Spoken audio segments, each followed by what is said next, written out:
Өфө қалаһында иң яҡшы һәм сифатлы ҡымыҙҙы асыҡлау буйынса конкурс үтте. Һаумыһығыҙ, эфирда интервью, студияла Гөлсимә Эштанова.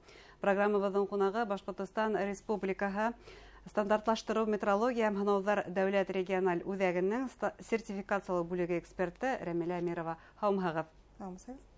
Рәмилә Ғизетдиновна, шулай итеп, республикала иң яҡшы һәм сифатлы ҡымыҙҙы асыҡлау буйынса конкурс үтте. Ул ҡайҙа һәм кемдәр тарафынан ойошторолғайны? Конкурс КМСА, деп әйтәбез бит инде, Аграр университетының площадкасында булды. Организаторами булды безнең Министерство сельского хозяйства и Институт Башкортата. Һәм күпме кеше ҡатнашты был конкурста? 30-дан артык конкурсантлар булды. 3 номинация булды. Быйыл кумыс натуральный башкирский. Деп әйтәбез бит инде. Икенче номинация кымыз продукты. Өченче номинация әшеткелгән сөт продукциясы. Төрле добавкалы кымыз технология буенча эшләнгән төрле шундай эчемлекләр булды, сөттән эшләнгән. Еңеүселәр асыҡландымы? Кемдәрҙә иң тәмле? Еңеүселәрне бүгенге көндә әйтмиләр әле. Ни өчен дигәндә 29 августта була шунда мероприятие зур молочная страна дип әйтәләр бит инде, дип әйтәбез бит инде. И шунда призерлар илләре була.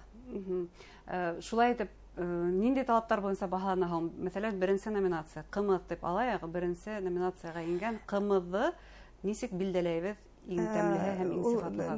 Бөтөн номинацияға да керелә бит инде. Бердән без тикшерәләр, эшләне жюри тикшерәләр төсөн, исен, консистенция дип әйтәбез бит инде. Шуннан нинди булырга тиеш кымыз. Икенче маркировка, этикетка да бит инде тиешле информация булырга тиеш. Ничек эшләнгән, кайда эшләнгән, кем эшләгән, нинди документ буенча эшләнгән. Һәм дә өченче мәртәбәне позиция дип әйтәбез инде, анда уже нинди кыягаз, тиешле кыягазлар кулланган. Менә декларация эшләргә тиешләр бит инде производительләр бүгенге көндә пищевой продукцияга. Ул декларация нинди русча әйткәндә, на основании каких документов было принято декларация соответствия, то есть протокол испытаний. Әнәһенә ебенә тиклем барганда тикшерәләр. Тикшерәләр. Улай булгас, ҡымыҙ һәм ҡымыҙ продукцияһы дигән айрым номинация буенча баһалаганһығыҙ. Ҡымыҙ продукцияһы улай булгас, нимә ул? Ҡымыҙ продукциясы безнең бөтөн сөт продукциясына һәм башка продукцияларга безнең регламентлар бар бүгенге көндә. Регламент менә теге 021 дип әйтәбез бит инде о безопасности пищевой продукции, сөткә технический регламент 033 о безопасности молока и молочной продукции дип атала. Һәм дә шушы регламентта, сөт регламентында кулланабыз бит инде термин определение дип әйтәләр менә. Булырга тиеш нинди кымыз, нинди булырга тиеш, кымыз продукциясы нинди булырга тиеш, һәм дә әшеткеле сөт продукциясы нинди булырга тиеш. Димәк, кымыз бия сөтеннән генә эшләнергә тиеш и үзенең закваскалары булырга тиеш. Кымыз продукт ул эшләнелә сыйыр сөтеннән һәм технология кымыса. Шушы закваскалар белән бит инде дрожжа белән эшләнелә.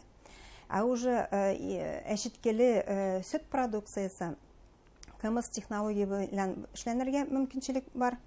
Ул теге аның зуррак инде область распространяется дип әйтим икән инде. Әшеткеле сөт продукциясы ул эшләнергә мөмкинчелек төрле сөттән, ул может быть теге сыйыр сөтеннән дә, кәҗә сөтеннән дә, һәм дә төрле сөттән кулланмаган добавкалар да булырга может. Шикәр, бал, шундай добавкалар белән булырга. Ягъни, әгәр дә кәҗә ҡымыҙы дип хаты үтәләр икән, бұл дөрес түгел. Бу документлар безнең законодательный документ буенча бу дөрес булмый инде. Ул эшиткеле эчемлек, сөт эчемлеге дип аталарга тиеш. Әгәр дә һыйыр һөте кушылса, сыйыр сөте кушылса, кымыз продуктысы дип атала. Тагыла хәзер баллы кымыз һәм башка бар, улар димәк шулай ук кымыз түгел. Кымыз түгел. Уларда нимә дип әйтәбез? Эшиткеле сөт продукциясе. Һәм бына был талаптар улар үтәләме ул бүген? Ну, әкренләп үтәлә. Изготовительләр, безнең предприятиеләр, алар менә шундый мероприятиеләр бит инде менә оештырыла, шунда ачыклана, нинди тәртип булырга тиеш, нинди продукция булырга тиеш, һәм ул ничек аталарга тиеш, менә шушы конкурсларның һәм башка мероприятиеләрдә бик тә нинди файдалы дип уйлыйм производительләргә. Бына бүген ничектер кымыз исемлегенең ул ниндидер стандарты бармы ул, бына дәүләт стандарты дип әйтәйек? Дәүләт стандарт бар, кымыз дип атала ул. Дәүләт стандартында үзенең технологиясе бар, анда сөтне пастеризация эшләргә кирәк. Шуның өчен күпчелек безнең производительләр аны пастеризовать итмиләр бия сөтен. Шуңа шундый килеп туды инде ситуация, что кыягаз менә документ эшләргә кирәк. И документ эшләнгән бүген көндә Башкирский кумыс традиционный дип атала, ул стандарт организация дип атала. Ул стандартта язылган бит инде бия сөтеннән сырой, кобылье молоко и плюс закваски и дрожжи. Бuna ул Россиядә кабул ителгән стандарт килеп сыга, шулаймы? Ну, ул стандарт организации, просто разработчиком является какая-то организация имя, и многие безнең производительләр шушы стандарт белән эшлиләр инде. Ни өчен Россиядә стандартмы дип кабат-кабат һорыйм, чөнки беләбез, кымыз ул төрки халыкларның күбендә киң таралган әсеткеле исемлек дип әйтәйек. Һәм бына, мәсәлән, күрше Казакстан Республикаһында һәм башка республикаларда булуы мөмкин. Стандарттар ике ил арасында ул инсектор тап киләме? Казакстанда үзенең стандартлары мөмкинчелек бар, безнең үзебезнең стандартлар. Әмма улар бер-беренә тап килү ихтималмы?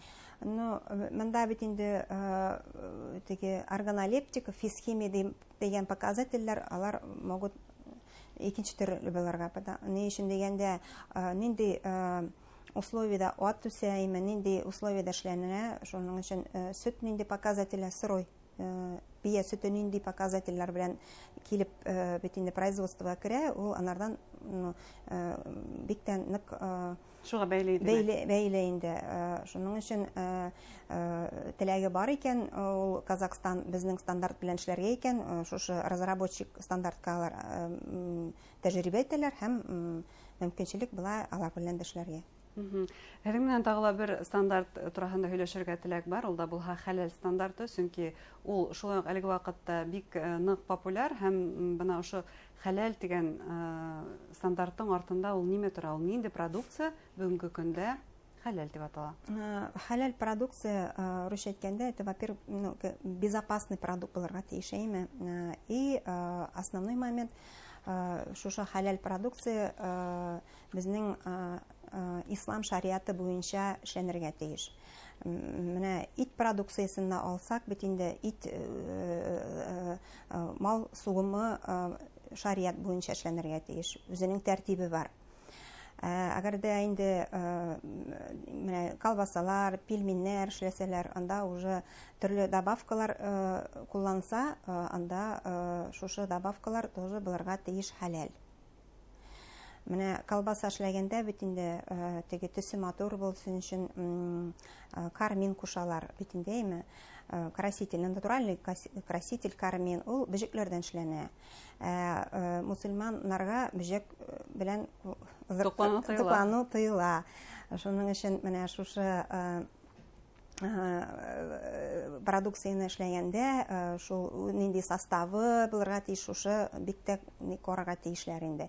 Яки менә сыр продукциясе бит инде эшләнеләме, сырга сыр килеп чыгару өчен аңа сычужный фермент дип аталар. Сычужный фермент ул сөтне коагулировать итә, теге эшитә бит инде. Шуңа аның сычужный фермент буларга может быть животного происхождения, может микробного происхождения. Животного происхождения булса, ул нинди малдан алынган. Менә тоже хәләлне белергә кирәк бит инде. Менә кондитер изделие буенча, менә мармелад алык инде. Мармеладлар бит инде күпчелек желатин белән эшләнелә. Желатин ул животного происхождения, животное происхождение булгач, шуның өчен нинди малдан опять белергә кирәк бит инде.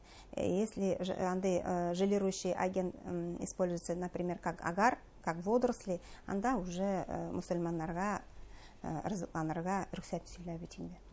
Итештерүчеләр менә бу талаптар турында белһен өчен инде саралар күрелә. Бүгенге көндә менә шул технологлар бу производство халяль продукции җитешми инде, белем җитми. Шуның өчен менә Аграр университетының факультеты пищевых технологий оештыра менә шундый курслар, именно укыту по халяль, специалистов по халяль продукции. Әгәр дә тагыла шундый кымыз дегустация һәм конкурслар үтеп торһа, кымызчыларның белемен камиллаштырган һәм халяль продукция итештерүчеләрнең дә белемен камиллаштыру кирәк димәк. Әйе. Dur рәхмәт сезгә әңгәмәгезгә һәм әлбәттә безнең хатуга сыгарылган товарлар барыһы сыйфатлы булсын дигән теләктә әңгәмәне йомгаклайбыз. Рәхмәт. Рәхмәт. Хөрмәтле тамашачылар, Башкортстан Республикаһындагы стандартлаштыру, метрология һәм һанаулар дәүләт региональ үзәгенең сертификациялау бүлеге эксперты Рәмилә Әмирова менән сезгә әңгәмә тәкъдим иттек. Игътибарыгызга зур рәхмәт.